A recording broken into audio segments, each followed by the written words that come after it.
Alô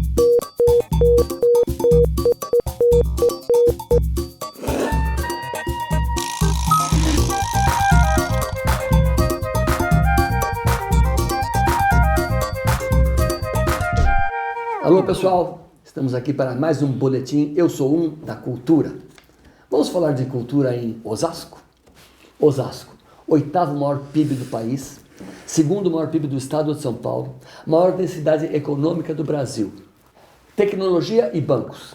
Esse é o melhor casamento que Osasco podia fazer, né, da sua economia. E por falar em muita grana, né, tem aquela frasezona que ficou famosa, né? Mamando do Estado, mamando do, né? Você já conseguiu algum patrocinador na vida? Eu não nomeei do Estado. Na verdade, eu trabalhei durante 30 anos na área comercial de veículos de comunicação. Então, eu vendi muito patrocínio, vendi muito espaço em televisão, vendi muita página de revista, mas não se falava em lei, né, nesse tempo, já faz algum tempo. Mas a partir dos anos 2000, que eu comecei a trabalhar em teatro, em outras áreas também, né? Outras atividades culturais, eu até tentei fazer alguma venda, mas eu não consegui, e acho que foi incompetência minha também, né? Mas muito porque se exige um conhecimento específico para vender esse tipo de patrocínio. Eu acho que a gente precisa aprender a entender as leis, saber como conciliar o teu projeto, a tua arte com o dinheiro que vem desses projetos. Pois é, né? E a gente está falando aqui de patrocínio, lei de incentivo, que polemizou bastante nos últimos tempos. A gente está falando de lei de incentivo fiscal, né? O fiscal tem a ver com tributo, tributo é dinheiro público. Portanto, esse dinheiro público, né, no processo das eletivas, de eleger esses projetos culturais, ele tem que ser pensado na expressão cultural do seu povo, do seu entorno, da cultura de seu país. É para isso que são destinadas essas leis de incentivo à cultura e não de incentivo ao marketing e às marcas das empresas que se entendem as reais patrocinadoras. Mas, na verdade, nós estamos falando de dinheiro de tributo público. Portanto, essas escolhas, essas curadorias, de fato, têm que ser muito bem pensadas. E você já pensou como é que você faz para conseguir um patrocínio para os seus projetos? Não? Eu já pensei como. A questão é se o patrocinador tem essa ampla dimensão crítica para entender o que os nossos projetos querem dizer. Tá certo. Né? E se eles estão de acordo com a expressão cultural do artista, do seu entorno, mas nem sempre há esse casamento.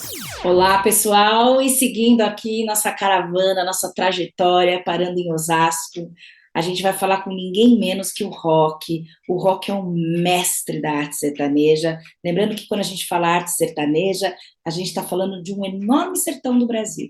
A gente está falando de grandes interiores do país. Nós estamos falando de cultura popular sertaneja. Nós estamos ampliando o sentido disso e falando do que é o real sentido da arte e cultura sertaneja. E ninguém melhor que o Rock de Osasco para falar, porque ele é presidente da Associação Brasileira de Artistas Sertanejos, espero ter falado certo, é a Associação de Osasco também, e ele vai falar um pouquinho para a gente do histórico dele, ele vai falar das dificuldades, das conquistas, desse trabalho, porque, para quem não sabe, esse formato de orquestras de viola, os tocadores de viola, né, nem sempre eles estão sozinhos, isso é uma grande curiosidade para as pessoas saberem. Também tem um estilo de tocar junto, que é uma das coisas mais belas que a gente tem no interior paulista.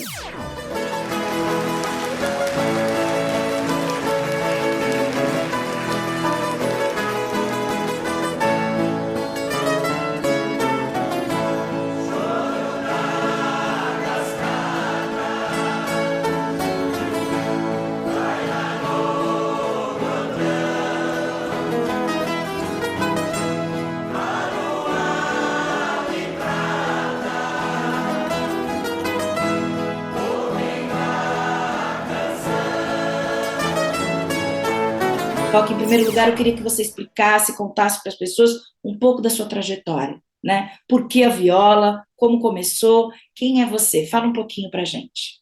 Boa tarde. Bom, meu nome é Rock Prata, né? Sou Rock Prata Ribeiro, mas conhecido como Rock Prata. Eu venho desde uma época assim da década de 70, né, envolvido assim com o pessoal de circo. E quando foi agora na década de 90, eu vim para São Paulo, para a cidade de Osasco, e aonde eu fui um dos diretores da ABAS, Associação Brasileira dos Artistas Sertanejos, uma associação que tem mais de 47 anos, fundada pelos grandes nomes da música sertaneja. E hoje eu sou o presidente da ABAS, com muita honra, assim, em presidir uma associação com tantos anos, né, na cidade e no Brasil inteiro. E eu me identifico, vou romper o roteiro aqui um pouquinho, né? E, e eu venho de uma família de músicos também, que são ditos os músicos populares. Meu avô foi um grande acordeonista, o Rafael Biancardi, venho do interior paulista, vários músicos, meu tio, meu pai, enfim, muita gente que tocava. Meu pai não tocava em banda, não se profissionalizou, mas muito dos meus parentes, né? E eu percebi uma diferença, eu queria ouvir de você, dessa tal arte erudita e arte popular, né? Por que que ainda existe essa diferença, na sua opinião? Por que que as pessoas ainda tratam o gênero popular como algo menor nas contratações, nas curadorias, né? Dada a importância que a arte popular tem, e por que que ainda se tem diferença nos instrumentos? É uma pergunta muito particular, porque eu sei que tem a viola de 8 cordas, eu sei da importância do instrumento da viola, por exemplo, da música popular sertaneja para o país, mas por que que você sente que ainda há uma diferença? Porque se é uma ópera, ganha milhões, o artista popular, uma orquestra de viola, não ganha igual. Como que é a tua opinião formada sobre isso? E para um artista popular, como você se sente? Olha, a dificuldade hoje, né, da música popular, da música raiz, né, uma música sertaneja raiz, hoje eu vejo assim como, principalmente no nosso município. O nosso município, ela é a lei, né, Osasco, capital da viola.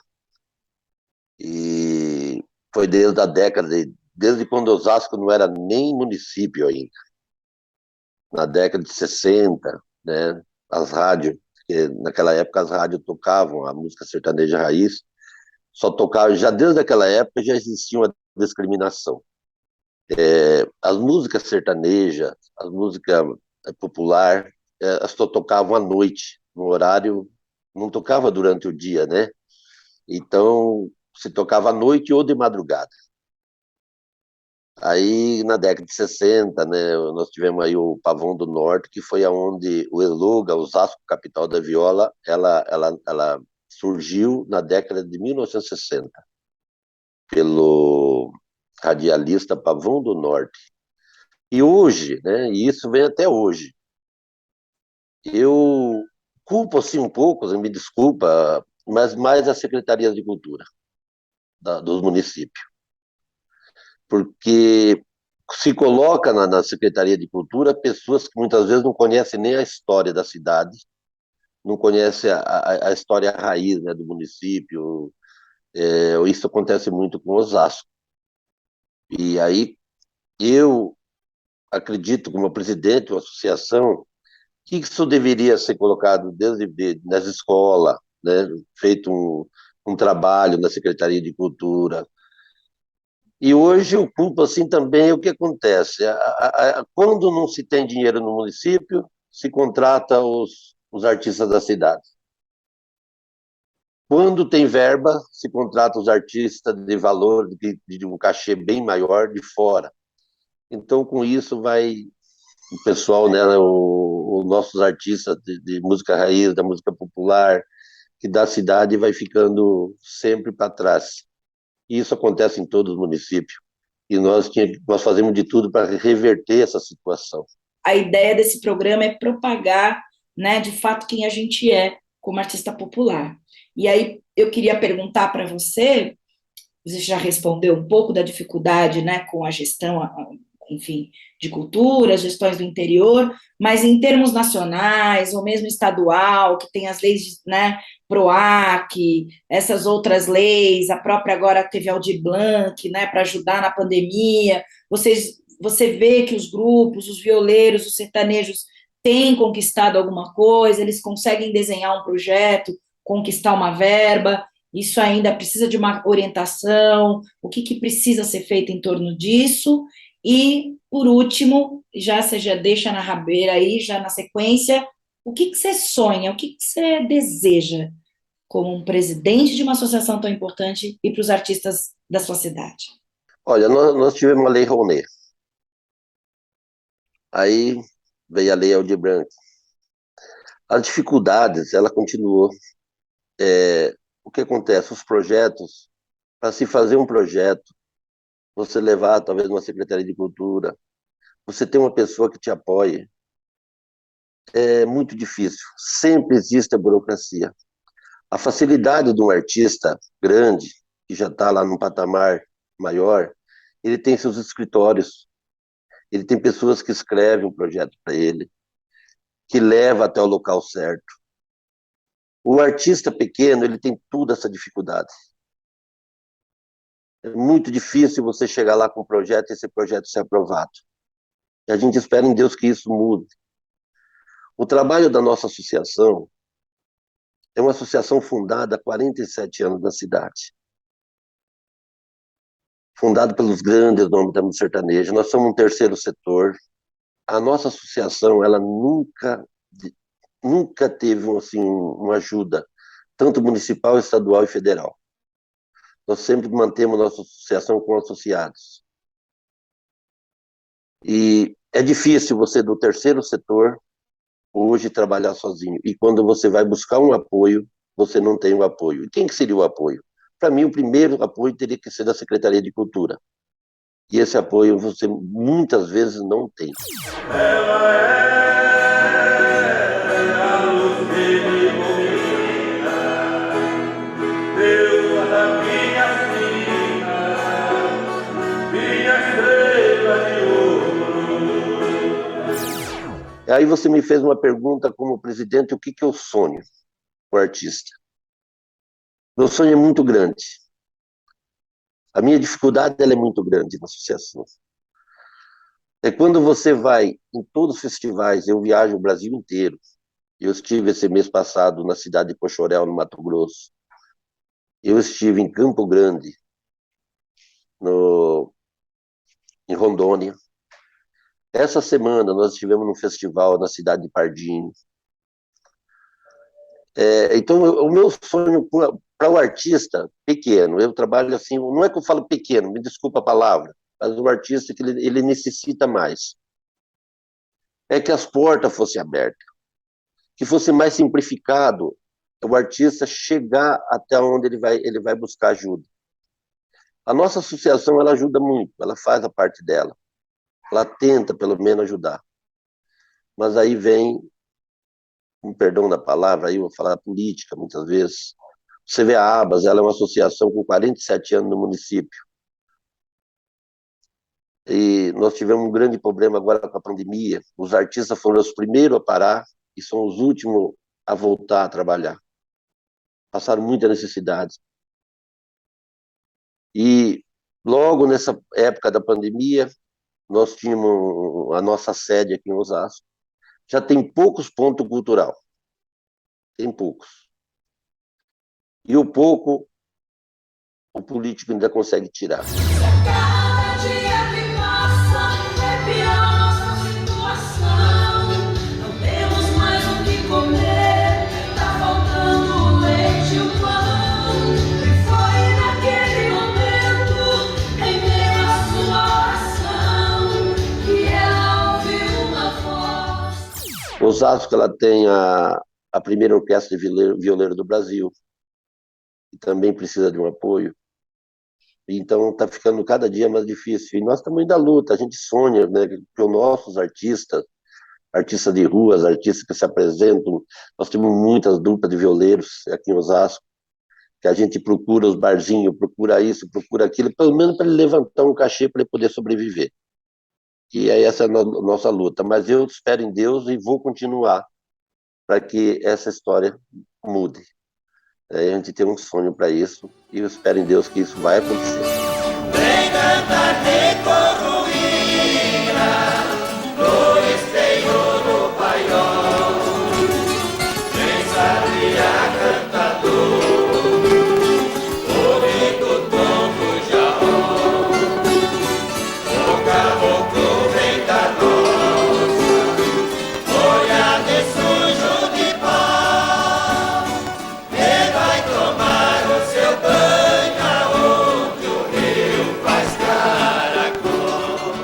Roque, a gente está com você nesse sonho, eu me identifiquei muito com você, muito obrigada. Vamos seguir junto nessa toada, vamos seguir com este som, com esse grito da viola, com esse grito sertanejo, que é o sertanejo raiz, real desse país. Eu te agradeço, a gente vai encerrar por aqui e a gente continua essa conversa. Cola com a gente, Roque, vamos junto nessa luta, viu? Pode contar com a gente. Muito obrigada. Osasco, capital da viola, que cresce sem parar. Seu povo é hospitaleiro, nunca vi coisa igual. E aí, pessoal, salve rapaziada. Bom, vocês viram que eu troquei de camiseta, eu fiz questão de trocar minha camiseta, coloquei uma coisa assim mais rock and roll, sabe? Até minhas pulseirinhas de couro, ó, dei uma ajeitadinha no cabelo mais punch, porque a gente vai falar hoje com o Daniel Bianchi, que é um representante aí da cultura do rock. Eu acho que o rock é mais do que uma arte, ele é uma cultura, ele é um movimento, ele me forma, eu sou suspeita de falar, eu sou uma roqueira, assim, eu tenho meu lado rock, né? E então eu estou apaixonada aqui por falar por essa arte, que ela não é uma cultura jovem, mas ela é para todo mundo. Então a gente vai trocar uma ideia de como anda o movimento do rock por Osasco, pelo entorno, e não só, né? Porque é uma cidade que promove muito rock, mas que eles vão também se deslocam para muitos lugares. Então eu vou falar bem menos agora, a gente vai ouvir o Daniel. E aí, Daniel, fala um pouquinho de você, salve aí, que bom que você está aqui com a gente. Oi, Dani, tudo bem? Muito prazer a gente poder bater esse papo aí, agradeço pelo convite. Bom, meu nome é Daniel Bianchi, eu sou músico, eu sou baterista, apesar das piadinhas que acercam quem é baterista, falar que baterista não é músico, né? Baterista é o amigo dos músicos, mas eu sou baterista, eu sou produtor musical, né? Sou engenheiro de áudio, produtor de eventos, trabalhei muitos anos como coordenador de palco de shows e eventos, né, trabalhando tanto para os eventos como para as bandas, também fazendo produção em estúdios, engenheiro de áudio, e além, claro, também de músico como banda, músico contratado, tenho e tive as minhas próprias bandas, e estamos aí no cenário.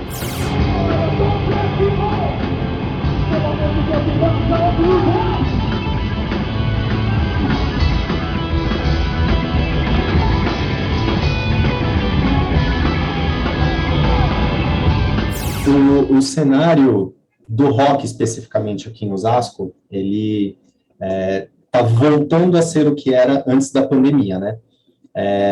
Assim, não só em Osasco, como em todos os lugares, né? E, infelizmente, a pandemia aí deu uma brecada em tudo que estava acontecendo. Aqui em Osasco, falando do rock especificamente, que é a minha praia, mais ou menos ali em 2012, 2013, começou a rolar alguns eventos de maior porte aqui na cidade, né?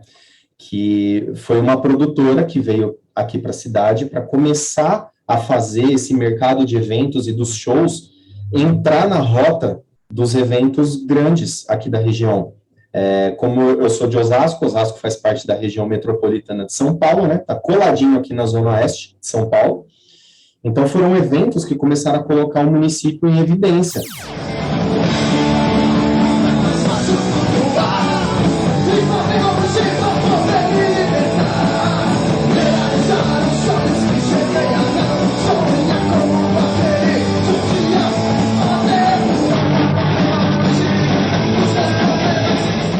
Em 2014, a gente instituiu aqui em Osasco a Semana do Rock.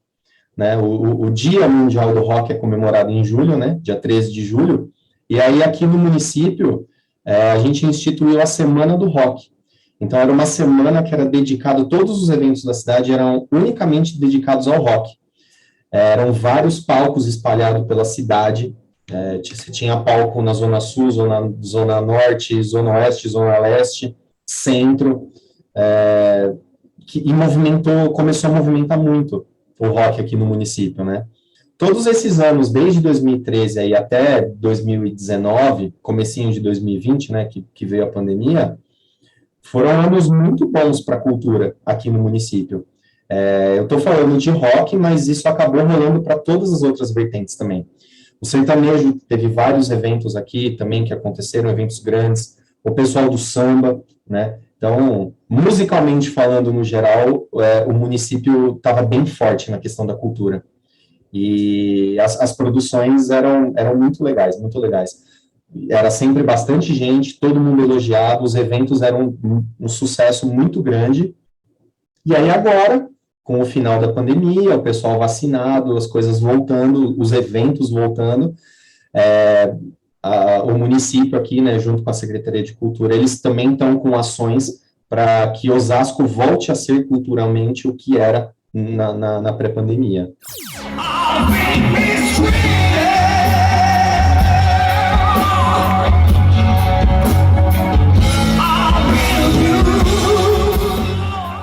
Então, de fato, a gente está falando grandes verdades, acho que a intenção do programa, Daniel, é, de fato, a gente ampliar a dimensão crítica sobre as nossas produções culturais aqui e o sentido de cultura e arte nacional, que ainda as pessoas entendem como uma cultura vira-lata.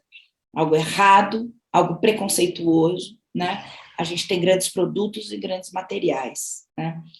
Bebida é água, né? Quem nunca cantou e depois fica pagando de preconceituoso aí com o rock nacional, né? Todo mundo bate lá, ó, tchum, tchum, tchá, nos estádios de futebol, né? Ai, mas rock não, rock é demais. Gente, o rock está em todo lugar, essas culturas estão em todo lugar, a cultura LGBT está em todo lugar, né? Os estilistas são gays, na sua maioria, então vamos parar de hipocrisia e vamos junto fazendo essa história. Então, eu já vou finalizando por aqui e vou deixar o Daniel fazer uma fala final das utopias desse menino jovem, ver o rock nesse lugar é muito importante, né? Eu tenho quase 50 anos de idade, não sobreviveria sem o rock.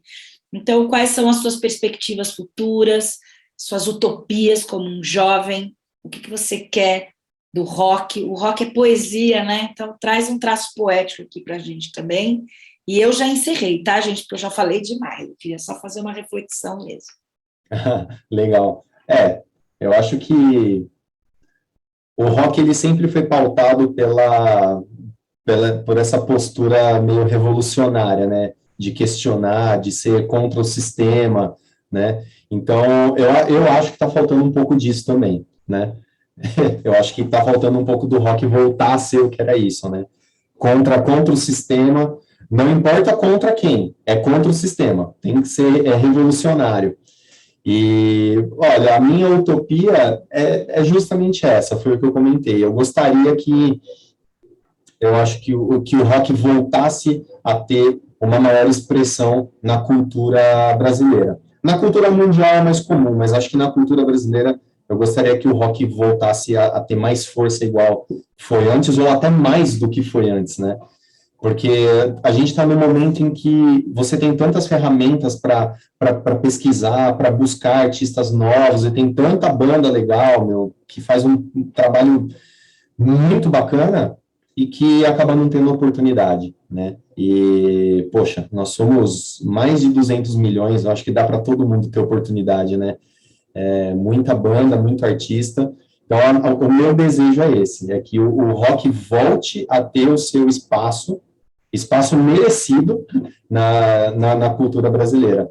Eu acho que tem material para fazer isso, é só as pessoas estarem um pouco mais dispostas aí a se permitir, né, também consumir esse tipo de música, esse tipo de cultura do rock. Eu acho que a população vai ser até mais feliz com isso.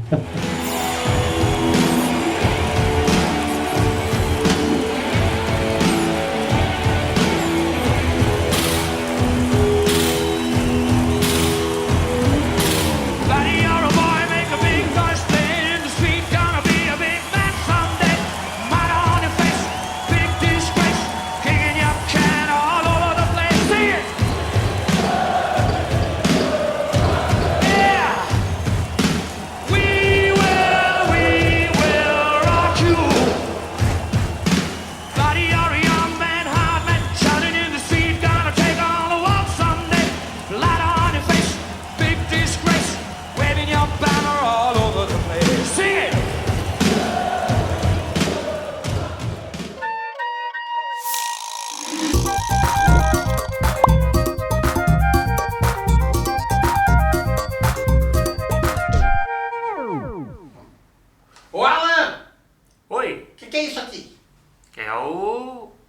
da produção. Lanche da produção! Oba! Lanche da produção! Não, pera. O JJK, ele toma café? Ele não, mas eu tomo, né? Quem faz o boneco toma, vai. Você não sabia disso? Ô, gente, tudo bem? Vem pra cá tomar café, porque é sobre exatamente esse assunto que nós vamos falar agora. Ah, é? Peraí, não, a gente tava... Tudo bem. Senta aqui. Alan, nós vamos falar agora sobre entretenimento e cultura. O que é o entretenimento e cultura? É quando exatamente a gente pega um ator como o Claudemir, que desenvolve toda uma técnica super elaborada para poder parecer que o seu boneco é praticamente real. Daí o técnico como Alan, vem cá, ele desenvolve todo o processo, acerta a luz, acerta a câmera, né, corrige a gente o tempo todo para que a gente faça um trabalho perfeito para chegar para o público final. Aí nós estamos falando de entretenimento. Então, aqui no Brasil, a palavra entretenimento, ela ficou tão desgastada por preconceito, por alguns conceitos de qualificação, que se perdeu. Então, nós criamos uma coisa chamada economia criativa. A economia criativa, gente, é o entretenimento, ou seja, é tudo que envolve a cadeia produtiva, desde o técnico, do bilheteiro, do pipoqueiro, do hotel, de tudo que envolve uma produção. Isto é o entretenimento ou economia criativa.